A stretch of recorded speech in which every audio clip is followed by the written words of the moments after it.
Generating traffic and sales can be a challenge for online merchants. But selling on the Walmart Marketplace puts your products in front of millions of customers who shop on Walmart.com. And right now, sellers who join Walmart Marketplace can save up to 50% on referral and fulfillment fees for the first 90 days. So get started today. Head over to marketplace.walmart.com/savings. That's marketplace.walmart.com/savings.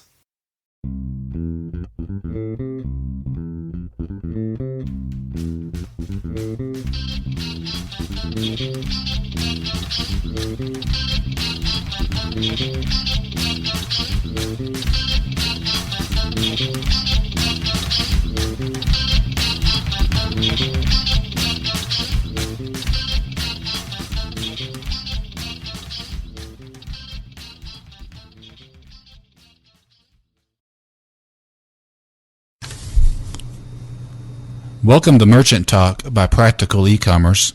I'm Kerry Murdock. There's a company that sells specialized clothing and gear for law enforcement and fire protection professionals. That company is 511 Tactical. Its business model largely relies on a dealer network. But even so, its e-commerce site grosses roughly $10 million per year. That's not bad for a small portion of the business, and how that site got to that level is our topic today. It's 511tactical.com, and the e-commerce manager is Brian Rogers, who joins us. Well, Brian, thank you for your time today. Yes, thank you. I'm glad I could take the opportunity to talk with you guys. Brian, you work for an interesting company, 511 Tactical. Tell us about the site and the company.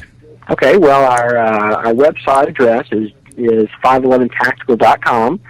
The current e-commerce model has been in existence for a little over 6 years, and basically what we do as a company is we are the manufacturer for apparel for the public safety market, and that includes police, fire, EMTs, and any public safety professional.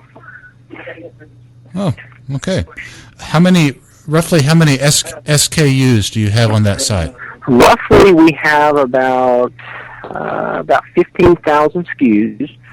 Obviously, we load and unload many SKUs throughout the year as new products come available, and we discontinue some, but it's roughly about 15,000. Do you have a physical location as well as a website or a catalog operation? We don't. We're a dealer-based company in which most of our distribution goes to our dealers. Our physical address is in Modesto, but we do not sell products at our physical location. It's just mainly our warehouse and all of our company offices. We do have a catalog operation, and we send about 1.5 million catalogs out to all public safety out there in the marketplace. So to help our listeners understand a little bit about the size of your company, you mentioned 15,000 SKUs approximately. Could you tell us your company's approximate gross revenue size and how much of that is attributable to e-commerce, to your e-commerce activities? Yeah, so our business is approximately $130 million. That's what we generate annually. And our e-commerce makes up about 7 to 8% of that. Okay. $130 million overall gross, a nice sized company, and roughly $10 million or so e-commerce. That is correct. Annual sales. Yeah, wow. Okay. Tell us a little bit about, Brian, the back-end infrastructure of the site, the shopping cart that you use, order management system. Let's address those two things first, shopping cart and order management system. Absolutely. So we have a good partnership with a company called Ecommerce. They are a division of Micros Retail, and they design our shopping cart, and that's the system we're on. The order management system is through ABS, and that's Apparel Business Systems. And we've been with E1 for approximately 2 years now, a little under 2 years, I think. And ABS has been our main order management system for about 5 years. What about accounting Accounting software, you're a bigger company. I suspect you have enterprise-level accounting software. We do. That is correct. That's all done through a big financial team, and I'm not totally sure what our software that we use for that is. Email marketing? Do you do email marketing off your site? We do. We actually do a lot of email marketing. We try to hit our customer base approximately once a week. Our main marketing provider for that is Lyris. I think we blast out approximately 600,000 emails per month. Okay, 600 per month. And you say you use Lyris for that, and you try to touch each customer once a week. That's correct. Without asking a confidential question here, how do you segment your list? How do you know what offer to make to what customer? Well, mainly our offers are driven off previous purchase behavior. We have all of our customers segmented into, obviously, buying cycles, when the last time they bought, and obviously what they bought. And what that does is helps us make a unique offer for them. However, most of our emails are merely informational because of the conflict that can exist between our dealer base and our e-commerce operation. So I would say most of our emails, approximately 90%, are informational type emails. And that's mainly just to illustrate new product offerings, kind of reminder of top gifts for the holiday season like we did in December. It's not meant to create conflict within our dealer base. What are the marketing activities for your e-commerce site? Not your dealer base necessarily, but your website. How do you market that? What are the main marketing vehicles there? So our main marketing vehicles are through a lot of SEO and a lot of search engine marketing. We believe those are the two best sources which we can make the biggest impact for our business. For search engines, we're optimized. We're currently around 10,000 keywords, and we have that all the way through our trademarks and then most of our core products, and we like to maintain the top spot. We found that our natural search generates approximately 60% of our overall business. Our search engine marketing is used to fill in the gaps of where we don't have a strong SEO presence, but moreover, we use the search engine marketing side to drive business to our dealers as well. So we have e-commerce where we're very self-sufficient and through our SEO, but we use our search engine marketing, SEM, to help with our dealer base. When you say search engine marketing, is that pay-per-click advertising? That is correct. Pay-per-click on Google, and that's our main vehicle. We advertise some on Yahoo and MSN, but most of it's through Google. All right. Do you manage all of that in-house, or do you outsource the management of both of those activities? Well, it's kind of a hybrid model. Yeah. We use a company called PepperJam to manage our affiliate network, which I didn't talk about, but that's another big marketing avenue we use. So PepperJam manages our affiliate network, and they help us manage our PPC campaigns, in which in-house we do all the keywords analysis, and we do a lot of the research to figure out what is our best keywords going to be, because obviously, like most merchants and retailers on the internet, you know your business better than anyone. And so we basically hand those keywords off and let PepperJam do the buys for us and make sure the budget is tracked accordingly. That makes sense. So the keywords that you optimize for SEO purposes, you also try to bid on those for pay-per-click purposes.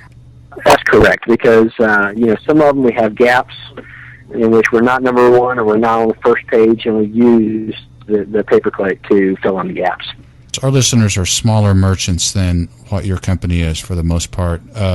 Tell us some of the successes and that you've had along the way, and perhaps more importantly, some decisions that you've made that perhaps you'd make differently if you had to do it now. So one of the main things that we learned the most about our business is who our customer was.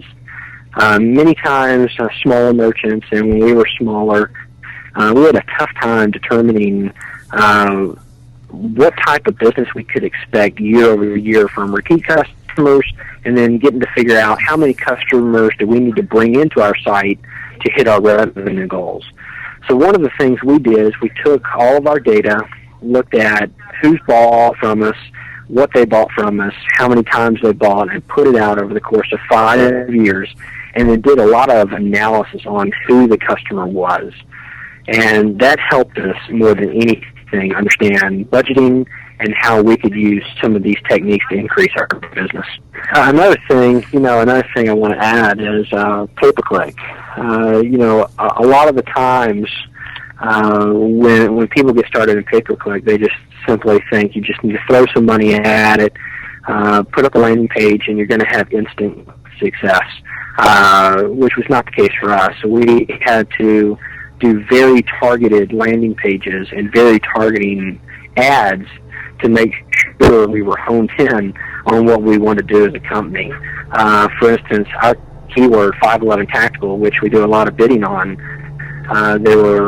when we first started, we just simply put up a landing page saying, come to 511 Tactical, we're the direct supplier of all your tactical gear.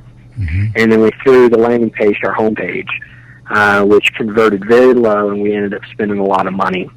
What we did, obviously, we took that to our category pages and our product pages and found that our conversion went significantly higher than just landing it on the homepage.